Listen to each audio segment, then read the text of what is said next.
Tonight's episode is brought to you by the Be Real Podcast Network. For more episodes like this, go to BREELnetwork.com. Enjoy the show. Fatality. Hello, everybody, and welcome to this special episode of Movie Guys Podcast. Today, we're talking about The Shining. Sinister. I'm along with Eric, and we have a special guest host, Adam. How you guys doing tonight? Better now. Yeah, I'm doing good. Please tell me you guys got that joke. Sure, yeah. Because this is clearly a remake of The Shining. I right? thought that was The Shining goes into a few different things, but you know what? I want to hear what you think about that because that's interesting. I understood it, I guess to a certain degree, maybe because I just read it online. But I'm interested to hear what you think about it. I mean, as always. Hear what I think about this movie. As always, yeah. Of course you are. Well, why did you choose Sinister? Well, I choose Sinister because I was looking at the director of the movies. I'm going to be upside down, but who cares? I looked up the director of this movie's filmography in IMDb, and I realized that Sinister is ranked as one of the top 10 greatest horror movies of the past 10 years. There's tons of horror websites that classify this as one of the top. And I'm like, how does Marvel, because the director of this movie is directing Doctor Strange. Right. So how does Marvel say, hey, guess what, horror guy from Blumhouse who makes the same exact movie every single time? We're going to choose you to continue on the Marvel universe. And it's like, okay, let's check this guy out. Maybe Sinister has something to say. It doesn't, but it's, it's interesting. It was good enough for a sequel. Yeah, that has a 3.6 on IMDb. So I see 5.3 right now. Is it a 5.3? Sinister 2. Let me take a look. Yeah, it says it was released last year, and that it looks like Sinister 3 may have been axed, but may have been on again. So flip flops, which means it's probably just no good.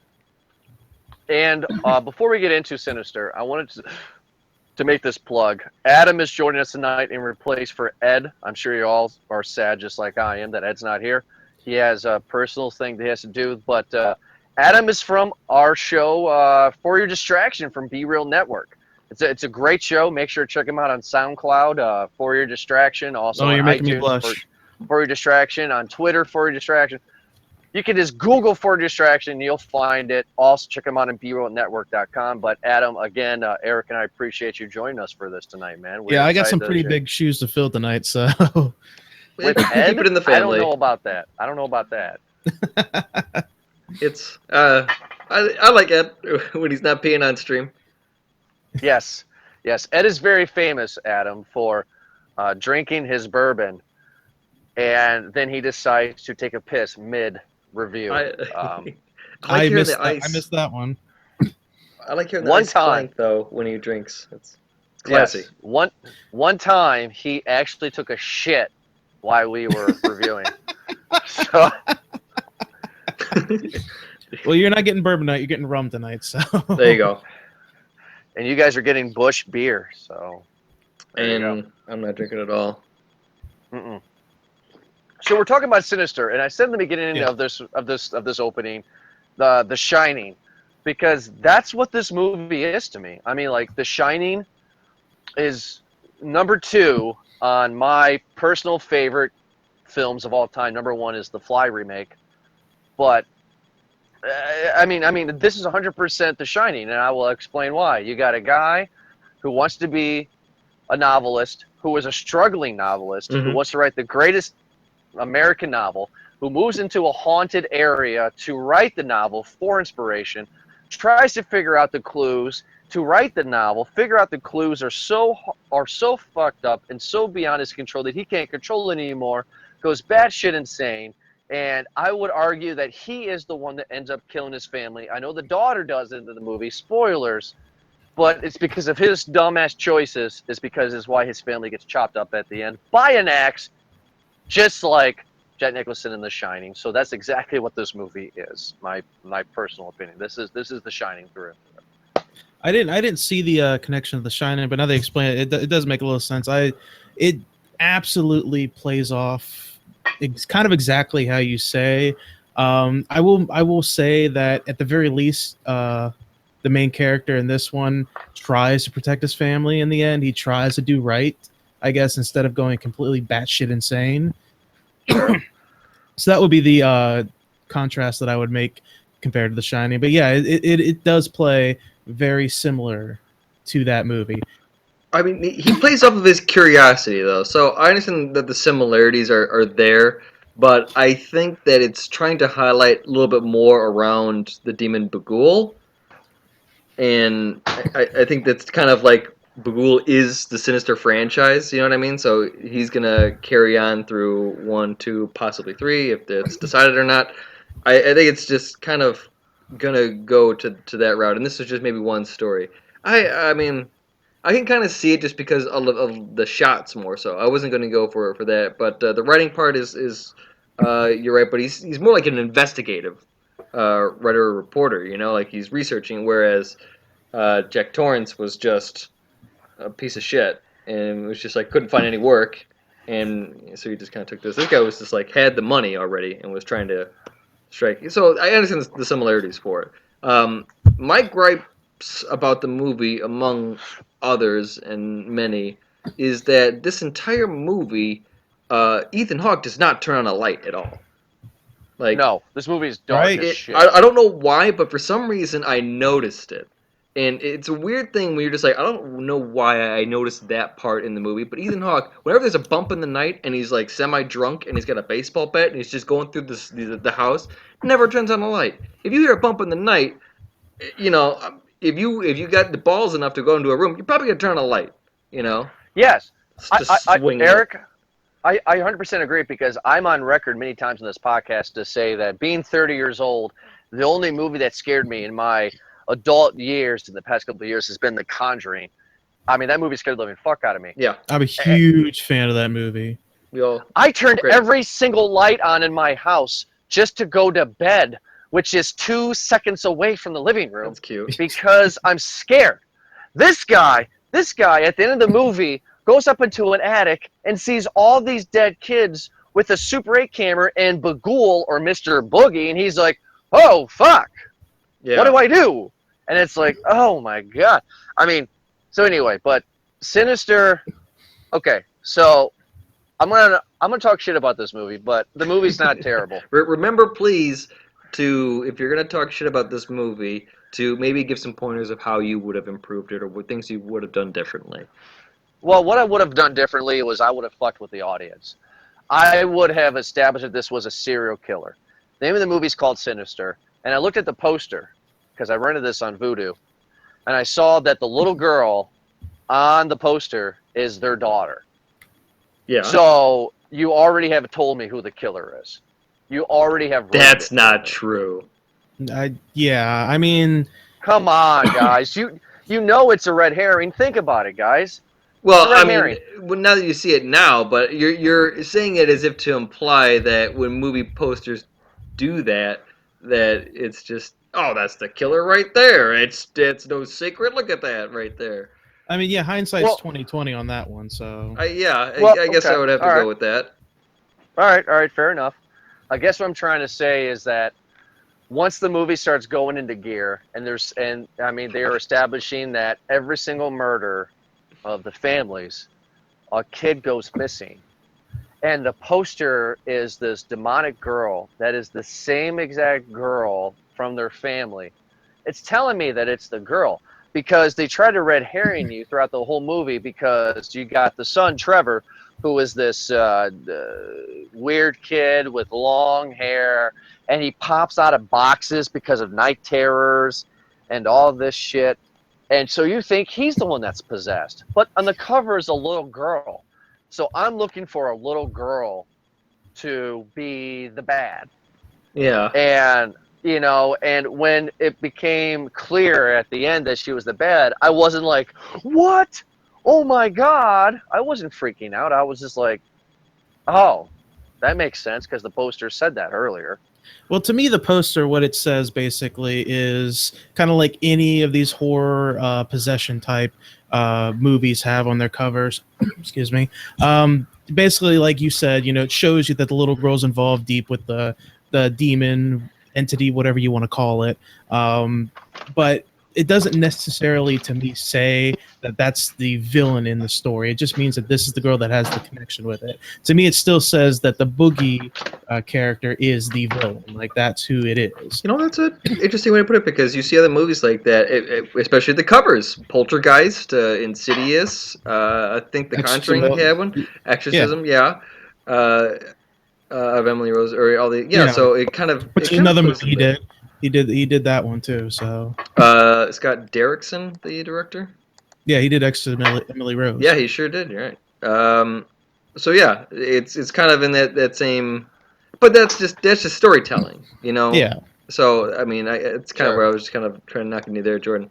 Which, by the way, too, like I think there is a trend that's hitting hard right now, and it may have actually always been, but I just feel like I'm seeing a little bit more and more now, where it's usually you have kind of whatever main characters, but then it's usually the kids are involved some way. And I understand it's because children are perceived as innocent or easy targets, and it's creepy as shit when one of them wakes up in the middle of the night in a dark hallway and says something like, "Don't worry about your dying tomorrow, Daddy," or some shit like that. And that would scare me. I understand that. But I feel like we've seen it more and more again. And I bring this up because in this movie, if they would have maybe stuck to it being just kind of a malicious thing between Bagul and Ethan Hawke's character, maybe throwing a lot of the deception of the wife, and maybe some other stuff, I think that would have been a little bit easier. The parts where like the outside stuff was happening, where you could see through the French doors, and you could see like kind of the yard, or like the dog was involved, that shit scares the shit out of me.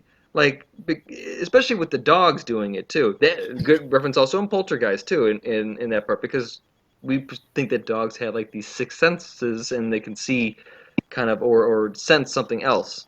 So it happened in a lot of other movies. It was a good use of it in this movie too, but bringing in to where the children part, I don't know. I think they could have inserted maybe a different way with a little bit more. I don't know, because doing like a little bit more torture or blood and gore would be kind of a faux pas too, wouldn't it? Well, see, here's the thing though, is that this movie's produced by Blumhouse, which Blumhouse does not do blood and gore. I mean, Blumhouse has made us such movies as Paranormal Activity, Unfriended, the Insidious movies. I mean, like, this is the new face of horror. This is our generation's Dimension that came out in the late 90s after Scream. Well, maybe they could have foreshadowed a bit more on Bagul, or more on the family that was in the family or families that were involved in the house too. Because those 8mm were pretty. I liked it. It was a nice perspective. That lawnmower shot scared the shit out of me. That was probably the only part that scared the shit out of me when those. It probably was films. Because you knew it was coming.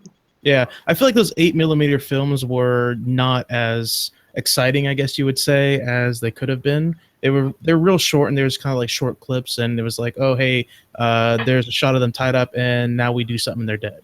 Like, throw a thing on there and they're dead. It's like, it's terrible, and I get it, but it didn't really. It was kind of like just a thing in the movie. It's like, all right, whatever, that happened. That's actually a really good point, because Adam, let's talk about Bagul here, or Mr. Boogie, as the pictures have done with the drawings. I mean, okay, so please, guys, correct me if I'm wrong, but Bagul is a demon that's been around for centuries. Is that what that guy on Sky? Yeah. Something like that. So Ethan Hawke's character gets way too in deep with everything, and he seeks help from a university professor from Skype. And this guy gives him the whole history, and gives us, the audience, the whole history of Bagul. And Bagul's thing is he's a demon, and he feeds on kids' souls. That's his thing, right? Yeah. That's just what he is in a nutshell.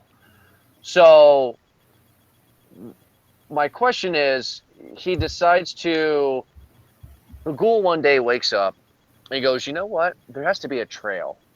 So when I'm going to scare the fuck out of this family that lives in this random house, and then as soon as they move to another house, I'm going to kill them. and then I'm going to take one of their children randomly, and I'm going to feed on their souls for hundreds and thousands of years, and then leave the breadcrumb trails to get more victims. Right. That's pretty much what he's doing. Yeah, that's how I imagined it. Like, it's the whole reason why Ethan Hawke's character is the whole reason why he got involved in the first place, because there was breadcrumb trails left and all these things that happen, all these murders happen, and he's trying to solve it. I don't know how it happened with the other families. Like, it obviously had to be coincidence where they just kind of moved into the house where the murdered families, and he started, his possession bullshit and scared them away, and then that's when he struck. I mean, I guess that's just his thing, where it's like, hey, you need to get out of this house so that I can go take you on this house. That it's kind of weird, but I get it. It's overly complicated to be honest. So Bagul is Joker. He's the master of assumption. I guess. Okay. That's how I saw him. Yeah. That's kind of shitty, don't you guys think? I mean, he's a demon, man. He's like that's kind of what they do, He's the Babylonian god of darkness. Yeah, but here's the thing, though. Why Super 8? I mean, why Super 8 film? Because it was it was the time. Because what basically, from what I read online, was, because I also read the synopsis on IMDb, and it kind of says, and I don't know if they said it in the movie or not, but he actually lives in the images. Apparently, he lives in the images at the time. So whether it's cave drawings or paintings or pictures or now 8mm film, and then sooner or later they're going to make one where it's going to be in smartphones and video and stuff like that. Like, I see that being kind of how it goes down the road. He lives in the images. It's one of those stupid things where demons have those weird rules, and same thing with you have to move out of the house that I murdered the last family in to go so I can kill you and take your child, kind of thing. It's one of those weird rules that they kind of make up. Here's the compelling aspect of this creature. Okay. My question is that Ethan Hawke's character, doesn't he record the Super 8 off to his camera? So now Bagul is digital now, right? There you go. Green light viral. Is that what? I'm sorry. Yeah, no. It's weird. It's weird to me. Well, because it's not any weirder than the Ring traveling from videotape to videotape and then to online, which you're pumped to go see. Yes, I am pumped. I'm so mad that they fucking canceled it until the winter. But still, anyway. that's kind of in the same part. I guess Samara would be kind of an undead demon, or the rule to stay in the house or to stay in the one spot. They can't travel outside of their borders, Okay. Kind of things like that. I understand it. But you run out of ideas here, man.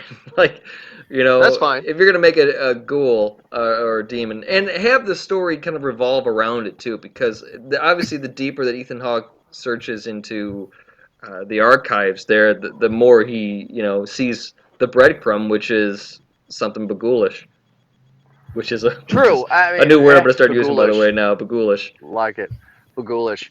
Damn, you look bagoulish as hell. You look bagoulish as hell. That's nice. Look, it's just for me. I really wish this movie would have done something different. I wish this movie would have gone to more of a psychological thriller, because that's what this movie was the whole way. But okay, how about this? Let's talk about something positive. What was your guys' favorite 8mm kill? For me, it was the drowning in the pool, because that's one of my biggest fears is drowning. So I really was like, oh, Jesus Christ, that's terrifying. For me, the drowning in the pool was the big one. Do you guys have a big one that was like, oh my God?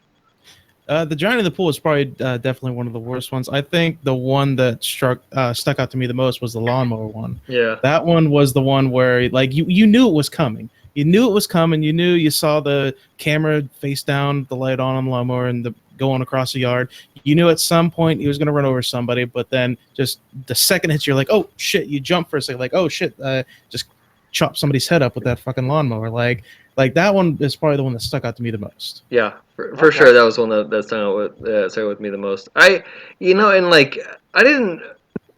The way that the killings were carried out, I didn't mind it. Again, it's not what bothered me about it. I think it was just maybe story progression. I really think that's what it is. Maybe if they just had like left more, what would have been cool is Ethan Hawke, kind of his character after so much more digging, because in that character, they get to a point where they've dug too deep, and they go, holy shit. If he were to find out that like there were families before him, or that he kind of unlocked everything for all the other families too, and then that shit happened, and then Google came out with just like, oh well, you figured it out. Yeah, guess what? You unlocked me, and I'm just gonna go ahead and kill you now. Like I feel like that's what it is. Where the five rings come together, Captain Planet comes out, and he's just like, yeah, you got me. You did it. You did it, buddy. I'm gonna take your family's life. And I did also like it, again, spoilers, because well, everyone, if you listen to Louis this, is like you already 4 know. years old at this point, so Yeah, exactly. Spoiler. But I did like that everyone died at the end. Like Yes. 100% agree with you. and it because was that's different. Yeah, and it too was many fine. people survive at the end of horror movies. So yeah, that is definitely kind of a positive aspect, which is a weird thing to say. That like, yeah, everybody died at the glad end. that That's everyone fucking died. awesome. Yeah, fuck them. I'm glad those Can I kids tell you- died. Can I tell you guys why I'm not going to see the sequel? Why? Because you have to pay $2. Because the movie follows Detective So-and-so. I don't want another movie of just him as the star. I don't care about Detective So-and-so. He seems so slimy. So like, I want to be part of your book world. I'm like your biggest fan. It's like, dude, you're creepy, man. You're He you're was worse than one of the Bagul. he was one of the least developed characters, I think. Like he was just kind of like a fanboy that's like, just let me in your world. Just let me in your world. Like I'll do whatever you want. I'll break all these rules. I'll do all this shit. Just let me in your world. And I'm like, come on, dude. Like, Yeah, I know, right? It's weird. Grow a backbone. Like get some shit done in your own personal life. Like seriously. Like what are you trying to do right now? Like he was a fanboy. Now, one thing I want to say about, just the plot of this movie that doesn't make sense to me is that we had a murder that happened in the 60s, a murder that happened in the 70s, 80s, 90s, and 2000s. And in every single murder, every person in the family got killed besides one of the kids, and the kids went missing. Don't you think this is kind of something that would, like, be an investigation for Clarice Starling? Because what I mean by that is that nobody puts these together. You know what I mean? I mean, like, wouldn't this movie have been better if there was a private detective The trend, you mean? Like like some detective that says to Ethan Hawke, "You're going in too deep, man. You're going in too deep." It's a small you know time. what I mean? It's a small time office, man. Like, Yeah, you know what I mean? Like yeah, there would have been 30 there years been later, something. you get one of the sheriffs who's like, you know what, Greg? I think them killers all got something going on for themselves. I think there always seems to be one little youngin' walk away from these murders. Well, there is one scene that is missing that I saw on YouTube. Yeah, have any of you guys seen the remake of Carrie, the 2002 TV movie remake of Carrie? A TV No. movie? What? You guys don't know Are you talking about with Zachary Ty Bryant, like The Rage? No, I'm talking about a 2002 TV. I don't nights. know what this. What? Okay. Yeah, Well, I'm anyway, like, what is this? Go, IMDb it. There is. Yeah, I'm already way ahead of you there. Let's take a look. There's Carrie from the 70s. There is the Rage Carrie 2. There is a TV remake from 2002, and then there's the one with Chloe Grace Moretz. Yeah. Yeah. It's 2002. It was drama, horror, sci-fi, TV movie, Yeah. November 4th, 2002. Huh. So the reason why I brought that up is because there's a scene that was deleted from the movie, and tell me if you guys think this scene should have been deleted or not. But the girl who played Carrie in that 2002 remake was a neighbor of Ethan Hawke and his family, and he was gardening one day or something, and she looks over the fence and says, You don't know what you're getting yourself into. She's kind of like that neighbor that knows everything, but she has no reason. Yes, that's what she was. She had a 2-minute scene, and the director cut it. Do you think that scene needed to be there, or do you think he was right for cutting that scene? At that point, I would kind of ask the question, okay, how does this neighbor know, like, all right, there was obviously a terrible murder that happened next door, but how would this neighbor know, like, there was this deeper conspiracy, whether she knows specifically what's going on or not? Like, how would she know that and be like, you're digging too deep, like you don't know what you're doing, kind of stuff? Then I would be like, all right, you need to flesh that character out a little more. Like, why does she know he's digging too deep? Why does she know all this stuff, whether she just has a hunch or not? Then I would be asking that question. Well, here's the thing: is that maybe she was swimming in the pool, maybe she was mowing the lawn when they got hung, and then she saw the little girl that was like, shh, and then she disappeared, and she was like, what the fuck, man? I'm sure that she's seen some shit from that house, like, kind of has to, I'm sure. But I mean, if you were to keep, if it's a 2-minute scene, and you had to keep it the time it was, what would you eliminate then if you were going to put that scene in there? What? I eliminated half the shit from the beginning. Yeah. It took way too long to get into the story. Like, there's too much. I almost fell asleep within the first 20 minutes, sitting in my chair just like watching this stuff. I was like, can we get to something? Like, Adam, thank you. You beat me, dude. Yes, this movie is boring. I mean, this movie is terribly boring. I mean, come on, guys, right? It's boring. Why is this movie on the top of a lot of people's list then? Is scary then? Is it just because I don't know. millimeter? Or is it just?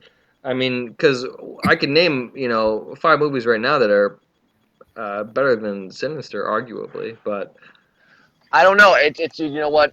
There's never an explanation onto why it's like the top of all these websites that I've seen list. It's just the fact that they say that this is like top 5, top 6, top 10, or whatever. Because what I think it is, honestly, I think it's just the goddamn ending. I mean, it's just the ending of the fact that it's not like The Shining where your heroes, survive. It is the fact that Ethan Hawke gets his head chopped the fuck off. Bad guys win. Yes, and we don't see the kid, which is the only family murder we don't see. So that's the only surprisingly. Yes, which by the way, I call bullshit. Because all the other murders could have said that somebody have done it. You know what I mean? Okay, I know what the fuck I'm trying to say, but some of the other murders could have introduced the fact that these were accident murders, besides the hanging and stuff like that. But like, okay, for example, like the one where the family burned alive in their car, that could have been an accident murder, or an accident, thing that happened. The family that drowned, they were all probably just drunk at the pool and they fell in. You don't know. But I mean, with this establishing the fact that she draws out stick figures of her 12-year-old brother being decapitated and his limbs being ripped off, it's like, wow. This is nuts. That may be kind of the attention to detail that why people liked it so much, but it's fine. It's more of just like a story rather than it being like a scary story, or like maybe like more of a crime detective drama where it's all somebody researching and digging deep, kind of that suspense type thing. But to put it as like, I don't know, it's not one or the other. It's a mix of both. Which, I mean, interrupt to go back to your point, Jordan, when she was talking about how she would draw like her brother decapitated like that. Where's all that evidence now? Like any past murders, I didn't see any type of similar evidence, just those 8mm films. This child is drawn with blood on the walls and leaving all this other shit everywhere. Like, where is all that from the past stuff? And did that stick around? Like, is that still there? Yes. Or yes, it is still there, Adam, because when he goes up to the attic, when Ethan Hawke goes to the attic and sees a scorpion, he freaks out. Which, I will just say, if I move into a house and I see a scorpion in the attic, I would move out because those fuckers would climb out of the vents, and no. Oh yeah. But then the next time he goes up in the attic, he lifts up the box and there's a snake underneath it. And he lifts up that box and there's all the drawings of all the kills. And it says Mr. Boogie. That's right. Okay, I did miss that. I forgot about that underneath the box. Yeah. So now, when a new family moves into the Ethan Hawke house, and they find that in the attic, they're gonna be like, "What the fuck is this?" And it's gonna continue. But who's to say that but here's where the fucked up thing happens, guys. All the Bagul kills, Mr. Boogie kills, are just happenstance. From what we've established, we don't know anything about the families. We don't know if the dads were driven to know about the truth. We don't know if the moms were driven to know about the truth. We don't know. So somebody like Ethan Hawke's character would have to, in order for this to continue, somebody like Ethan Hawke's character would have to go up in the attic and go, "What's this?" and be really intrigued to buy an 8mm projector. Yeah. And figure this out. Do you know what that tells me in this day and age? Prequels. That's what that tells me. They're gonna eventually do prequels where they're gonna pick one family or whatever, and they're gonna say, or even the first family. I would bet the first family, whoever was first on that list of 8mm films. That's what they're gonna do. Work with Paranormal Activity. Yeah, exactly. So. Oh God, I hate that franchise. It was still creative. Like, cheers to the person who figured that out. It's like, okay, 80s, how we do it? Oh, he's a wedding photographer, and he's gonna just load it up with cameras, so he has the equipment. It's like, okay, well, that's about it. Thank you for bringing that up, Eric. Actually, and this is not a paranormal review. I just want to make my point on this. I've seen every single one of them.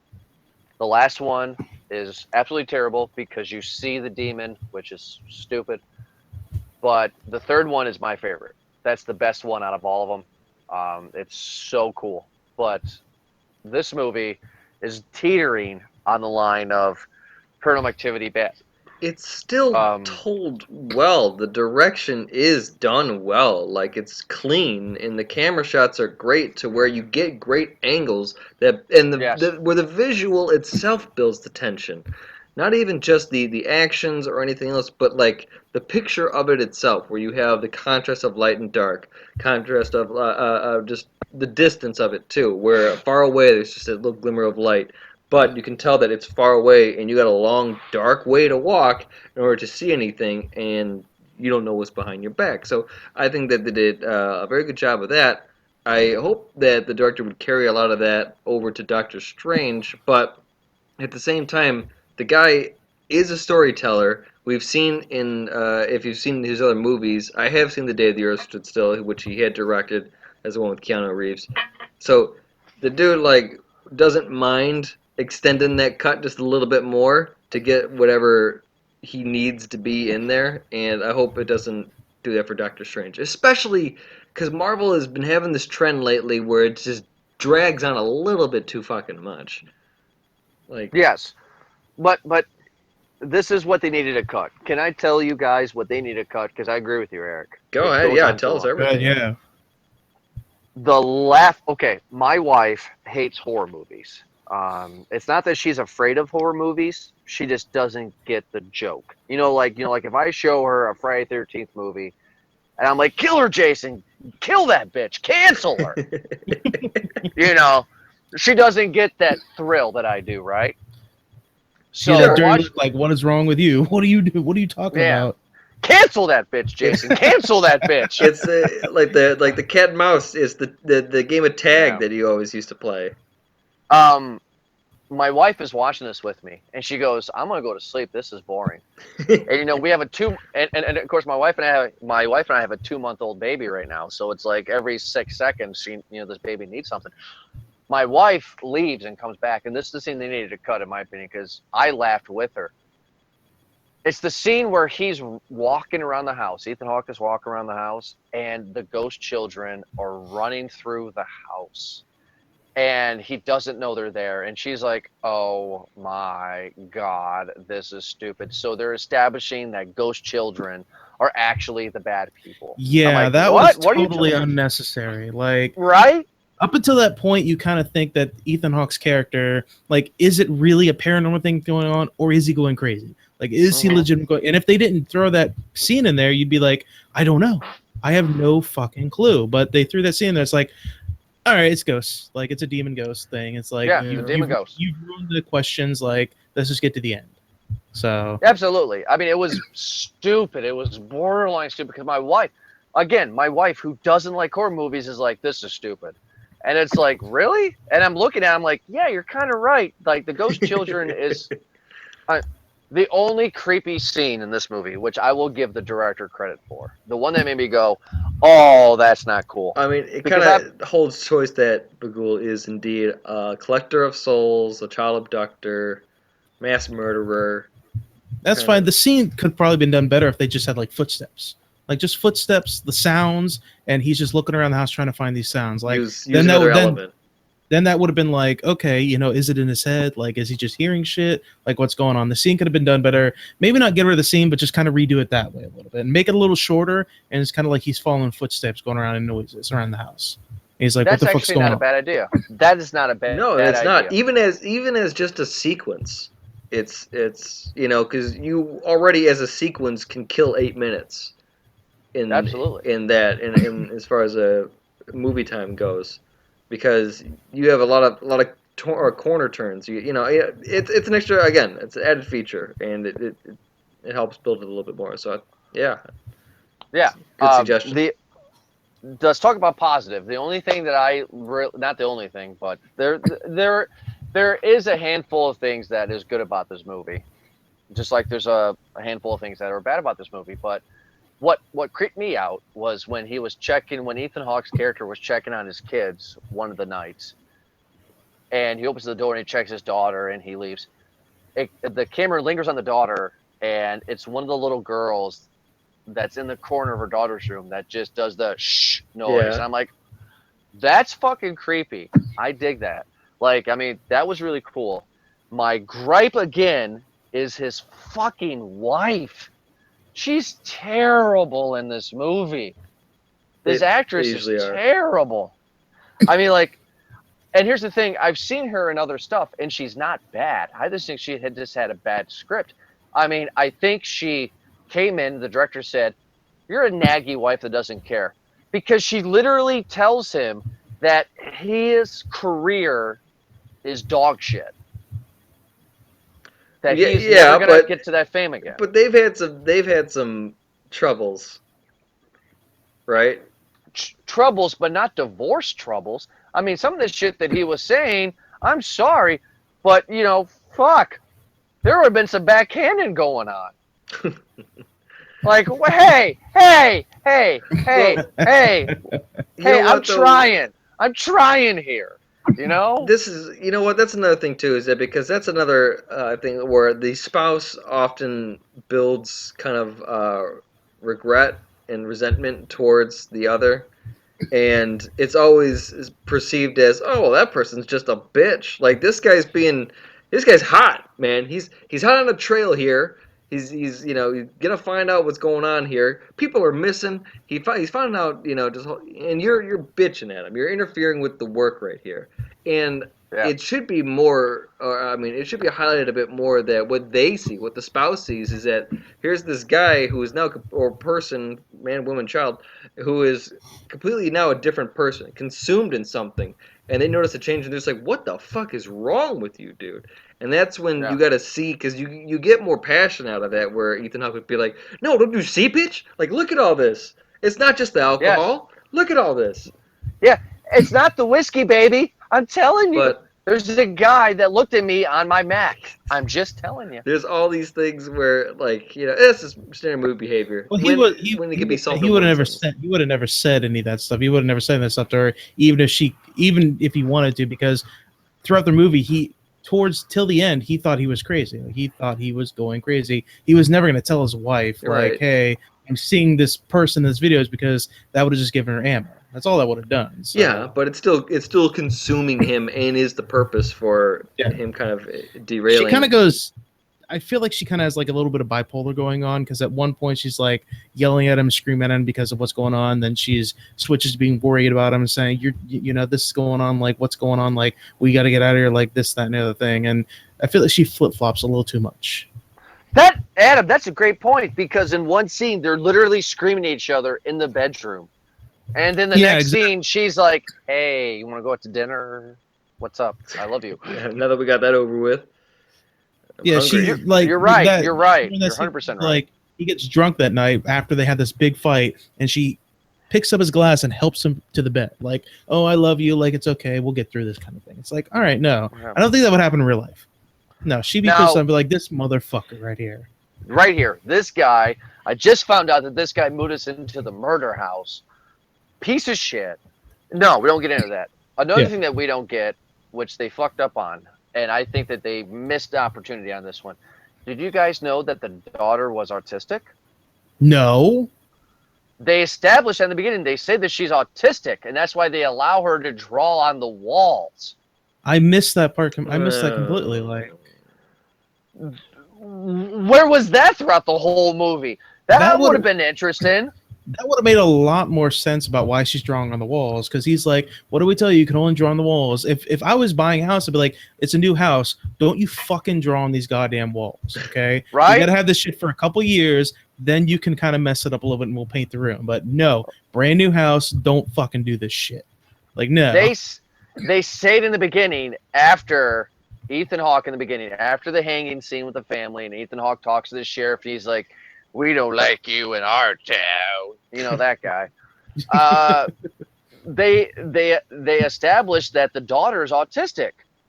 And I'm like, oh, great. Okay, great. So there's something that's going to happen. Okay, great. I miss that whole thing. You know, like I try to give movies credit just because like I see it less as a movie and more as like storytelling. And as a storyteller, I feel that it must be challenging and rough because as we talk about it more and more, you kind of are able to see kind of different little details or blips that they can talk about on a storyboard and say, okay, we had this in here, we'll leave that out, and kind of things like that. Where it comes to a point where it's just like, oh, you got to make hard decisions. Like, okay, well, we got to get this fucking out of there.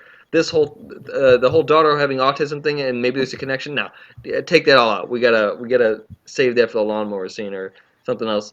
It's rough doings, but I felt like still it could have been done a bit tidier. I mean, especially if you're going to be cutting around that much, and whether it be with the wife or if she were to go with a different angle, or if the children were to have a different set of what they were doing. Or maybe if the sheriff was more involved than he was, or if the neighbor was involved, you know, kind of things like that. Because these are all things that you can choose to do in the story room. And instead, I think they just wanted to go, you know what, we want a little bit more. We want to make this into a franchise, so let's highlight a little bit more on visuals, and let's get Bagul and his pretty looking face in there. You know, as often as we can, to where it wouldn't rule the story. And I think that's what happened. That would have been an amazing. I just thought of it. That would have been an amazing connection between all the families. Is if all the children that were taken had a bit of autism. They were a little bit autistic. I mean, it would have probably sparked protests with people that actually have autistic children, saying like, "Oh, you know, autistic children were they demon attractors or whatever." But that would have been a connection. That could have been a connection right there if they would have done something like that. Like, oh yeah, all the kids that are missing, they all had autism, and then he would have looked at his kid and be like, "Oh fucking shit, here we go." If anything, you're promoting awareness so that your autistic child does not get kidnapped by a demon. Absolutely. So you're welcome, parents who are protesting. Like, kid's not kidnapped. There are two more things I want to talk about before we close out the show. The first thing I want to talk about is I want you guys to think really hard right now. And I want the audience to think really hard while they're listening to this. You move into a house. You're a struggling novelist. You wrote one good book that got you your 15 minutes of fame. your 2 books have been unsuccessful, because that's what this character is. One hit wonder. You move into a murder house and lie to your family. You are all about your office, because that's where majority of this movie takes place in. And you realize that a murder happened in this house, unexplainably. You see the footage. You go to the attic, and this is going to be long, but I'm sorry. You go to the attic. Take me there. Paint the Yes. picture. You see a fucking Closing my scorpion. eyes. After you see the scorpion, you get an 8mm projector, and you see the family being hung unexplainably in your backyard, because you can't see why they're being hung. You just see the branch falling down. Mm-hmm. A couple of stupid, crazy shit happens. You get a deputy who is up your ass. Then you go outside. I'm sorry. Then you get a son who is in a box in the middle of the room, who tweaks the fuck out Exorcist style, and you're like, oh, he has night terrors. And then you go outside and you see a random dog that you don't own, that you know where this dog comes from, and you see all the children in the background. And then your son, again, is freaking the fuck out in the middle of the woods, shirtless. The moment that you decide to leave the house is when you go to the attic and you see a bunch of kids watching an 8mm film. Are you kidding me? Yeah. This is ridiculous. This guy's motive is piss poor. I'm sorry, guys. As soon as I saw a fucking snake in my attic, I'm calling the pest control, the animal control, or I'm fucking out. As soon as I saw murders in my archived murders in my house saved in the attic, I'd flip the fuck out. Are you serious? Right? Like, if Right? any situation, if any room, if I saw a video and it's just like, hey, you're here, Eric, you're in the same house, the same room right now. Watch this video of the people who lived in this house before you just get fucking slaughtered. I'm just like, no, time out, I am done. Like, Right? I'm uneasy with that, especially just because I'm watching as if to say, oh, that's going to be me in a little bit, right? History repeats itself. That's going to be me. So I mean, no. But this the other part is that Ethan Hawke is just kind of just like brushes off a lot of stuff. He's like, okay, I gotta go back to the room. I gotta watch this, and just kind of the easy explanations just kind of keep on rolling in this movie to keep the ball. I mean, rolling, I would have never moved in the house to begin with. He knew the murder happened there. I would have never moved in the house to begin with. But I mean, the thing to remember is when he first found those tapes, he was calling the sheriff's office. He was calling the police to turn the he's about to turn the tapes in. He was like, some shit was going on here, some shit happened here, and I've got these found footage of actual murders happening. Yeah. Like I'm about, and then he thought about it. And thing to remember, he's an eccentric writer who is desperate to come up with another film or another movie. I'm sorry, to come up with another book. 2 things wrong there. He's desperate to get that 15 minutes of fame that he had. He's desperate for it back. So he feels that it's not going to do any harm if he watches the rest of the flicks and then turns in the 8mm films. Like that's kind of how I saw it. Where like he realized, you know what, it's not bad.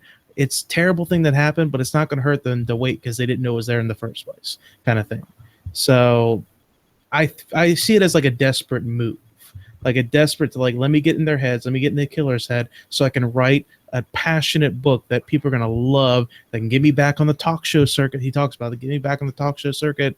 I could sell books, sell autographs, and then, we can do this again. So that's kind of how I felt about that. And everything else that was weird that was going on, like I said, he didn't know, like he was drinking a lot. He said he's not a drunk. He was drinking a lot. Yeah. So he can tell, like, is it me being drunk? Is it me going crazy because I'm watching all this shit? I'm watching some freaked out fucking bullshit. So that's kind of how I felt about it. Like he just thought he was going crazy. Not so much that it was an actual danger to his family, or like I said, I would have never moved in the house in the fucking first place. So obviously pretty good explanation there. Yeah, for everything apart. That, I mean, as it was mentioned right there, but to speak to the desperation, very good point, though. I mean, could they have done it? Maybe those are some scenes that could have been added then, or some of him kind of just falling a little bit deeper, Yeah, instead of it that would being have been. maybe family conflict. True. Yeah, that would have been nice, but that would have probably led him more to the Shining aspect of it. So then Jordan would be like, "Oh, this is just more reasons why it's The Shining." So I mean, it's not a Good bad point. thing Good that it's point. taking it from The Shining if Good it were point. to use that. no, And that's fine. I mean, The Shining, had its hallucinations where Ethan Hawke is just probably just gonna, freak himself out instead of it actually But being a guys, ghost. here's the funny thing. Read the IMDb trivia. The director said that he got the inspiration for this movie, which I don't know how he sees the connection. I guess maybe the 8 millimeter film, but he said he watched Ring. I'm sorry, not Ring, but the Ring. Ringing? No, yeah, not Ringo, but he saw the American The Ring, and he had an explicit nightmare, and he was Ethan Hawke, and he woke up the next day and he wrote it. That's what he said. His explanation was after seeing the movie.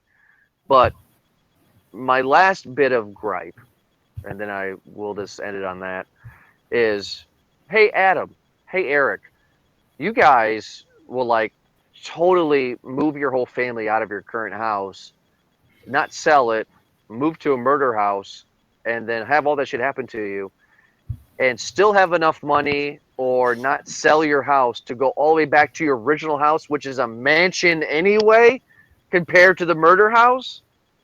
What the fuck was that? What? You guys have any idea what I'm complaining about? No.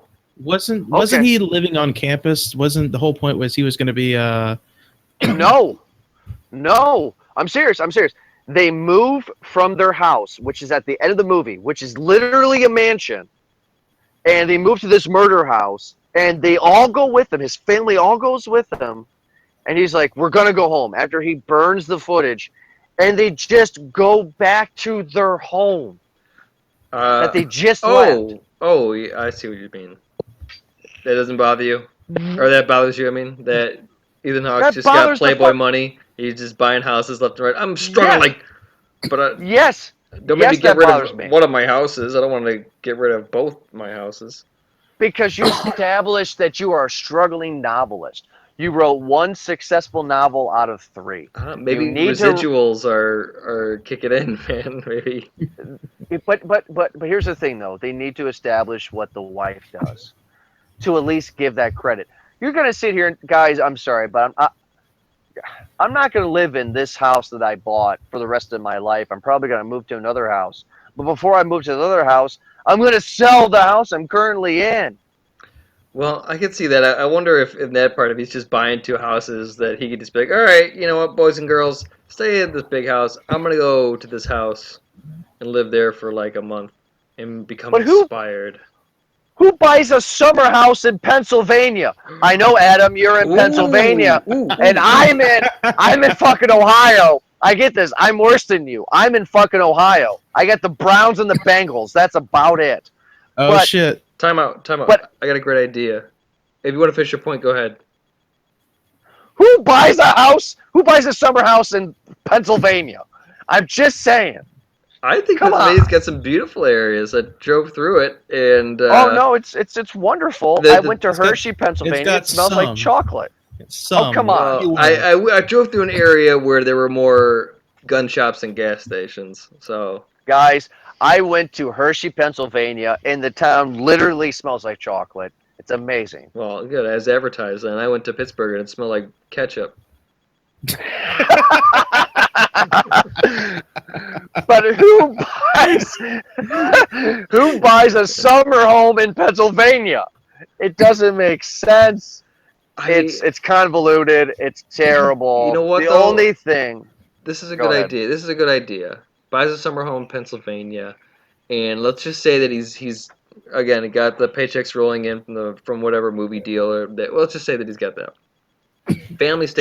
Family stays at house number 1. He moves into murder house, and he's just like, I'm just kids, family. Ooh, excuse me. Daddy's got work to do. I'm gonna go and I'm gonna do this for a couple months or whatever, and the whole descent into madness comes in. Maybe this is where the neighbor kicks in a little bit more to just add, and the sheriff adds a little bit more flavor to kind of his descent into madness a bit more. But I feel that it would be pretty dope, actually, instead of it being the little girl to draw pictures or something like that. That maybe he sees his family in other ways. Maybe Bagul's just kind of like, maybe doing that. Like he's like, hey, I'm keeping an eye on your family while you're trying to let me in here. Or maybe to Sure. expand on that concept, maybe from the beginning of the movie, you see that his family moves in with him, but then it ends up being Bagul is fucking with his mind, and his family's never really there. Like they're never really there. He just thinks they're there, and it ends up being like a total mind fuck like that. Like that, to expand on that idea, like that would be even better, I think. That's not a bad idea. That's interesting. Maybe you could have like some one-sided interactions again with other characters, like a neighbor, where it's you think that the family's interacting, but it's actually was just Ethan Hawke the entire time. Yeah, it's like he interacts with a neighbor, and it's like, hey, my wife is doing this thing, and she gives him a look like, Your wife? okay, like who? All Why did right, I then make I these never met. people? Yeah, exactly. And then it's all fucked up. Yeah, So- I'm sure. Guys, look, the only redeeming factor of this movie, and why I think, in my opinion, that this movie is ranked so high in the past decade is because of that ending. You Yeah. don't see the ending coming. You don't see the girl with autism going nuts, poisoning her daddy with a note that says, "Good night, Daddy. I have a 2-month-old girl. I'm scared to death of her right now." Yeah. And the she's devil. 2 months old. She is Satan. It's I'm just saying. It's very Twilight Zone, right? Where there's nothing more Yes. nothing Yes. more This evil and helpless than the whole- mind of a child. It is This- so great. This ending is what makes this movie. You suffer through bullshit to get to this ending. And this ending is great.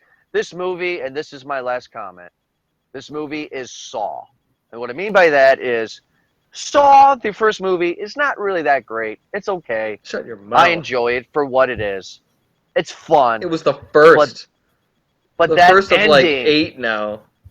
that ending gets you. Guys, that Saw, believe it or not, Saw was the best theater experience of my life. And I'll explain that. When that movie came out, I was in it with a bunch of friends in college. And we went to go see it opening weekend, and the theater was packed, and we all saw it, whatever. We all were going along with it. And then as soon as Jigsaw rose up at the end, the whole fucking theater was like, no way, man. Like, just freaking out. And, like, that's kind of what this movie is. It's like, you have to sit through an hour and a half of bullshit for the last 10 minutes to be, whoa, this is fucking cool. And I think that's why this movie gets the recognition that it gets, personally. makes sense. It makes sense. Yeah. I see that a little bit. All right then. Well, do you want to go into recommendation? Yes. So we'll get into recommendations here. Eric, do you recommend Sinister? By the time everyone hears this, this movie would have already been out on DVD for a while. It's not a bad movie. I mean, if you're doing like a scary movie thing, then yeah, I'd say worth it. It's worth the watch. It's not my favorite, but I didn't think it was bad. We talked about a lot of things that bothered me, and that's true. But a lot of movies have a lot of things that bother me as well too. You know what? This is just kind of. It feels like it's just you just want to kind of watch a scary movie and you've already seen everything else out there, so you're just kind of going down the list pretty much. I mean, you're not missing much if you don't see it, but yeah, sure. I'd say it's worth the watch. If you're gonna invest the time, I'd say it's worth your watch. So definitely a recommend from Eric. Adam, do you recommend Sinister? All right, Sinister, like you said, it's not a terrible movie. It's a halfway decent watch. I definitely recommend renting it. See how you feel about it. I'll put it to you this way: my younger sister, she loves horror movies, and she loved all the Paranormal Activities. And she saw this movie before I did, and I asked her like, "What'd you think of it? How'd you like it?" She's like, "It's all right, I guess." That told me like, all right, she was not into this. It's not a great horror movie. It's decent. It's halfway good. I would say rent it, see how you feel about it. It's it's one of those kind of movies where it's like, it's a lot of great scenes, but in between those great scenes is a lot of slow bullshit. It's a lot of slow unnecessary bullshit. So definitely rent it. Give it a watch. Okay, so that's technically 2 recommends. Yeah, it's 2 recommends. Yeah. Oh yeah. shit. Okay. All right.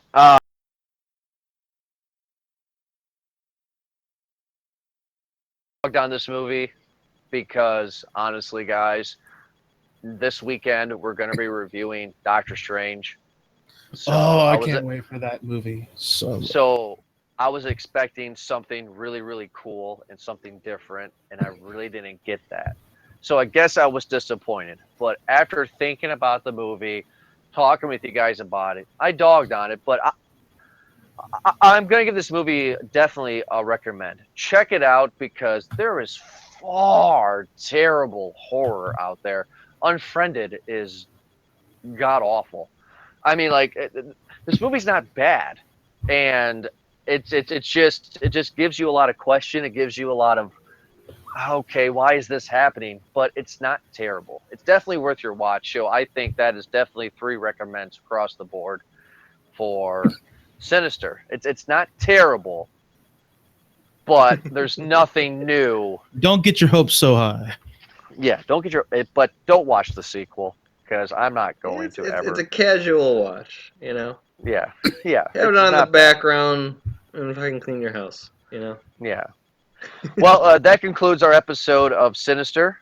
Make sure to check us out on iTunes, Movie Guys Podcast, and also on iTunes as well for Be Real Network. You can find other shows such as For Your Distraction, Basement Condition, Hey, I Like That Game, Underground Hot Pot, and many more. Make sure to check us out at BeRealNetwork.com, MovieGuysPodcast.com, and I'm hate to put you on the spot, but Adam, do you want to plug anything for your show where we can find your show at? Well, we are on SoundCloud ourselves, so you can search for Distraction on there. We're actually have our own iTunes channel as well. So if you're an Apple user, you prefer to use iTunes, head over there. You can subscribe to us, follow us on there, and I upload every week. Every week we upload a new episode. So every new episode every week. But yep. For Movie Guys Podcast, we'll be back next week for our review of Doctor Strange. Hopefully Ed will be joining us for that. If not, Adam, you may be joining us again. I don't know. No, I can't. I would look forward to that. Yes, I am seeing it Saturday morning, so I'm excited for it. But thank you so much for checking this out this episode. Make sure, again, to check us out on MovieGuysPodcast.com, BeRealNetwork.com, iTunes, Movie Guys Podcast, also on Twitter, Movie Guys Pod, and Be Real Network for iTunes and BeRealNetwork.com. That's BREEL.com. But Adam, thank you so much for joining us, and everybody else, have a good night. We'll talk to you next week. See you. Thank you.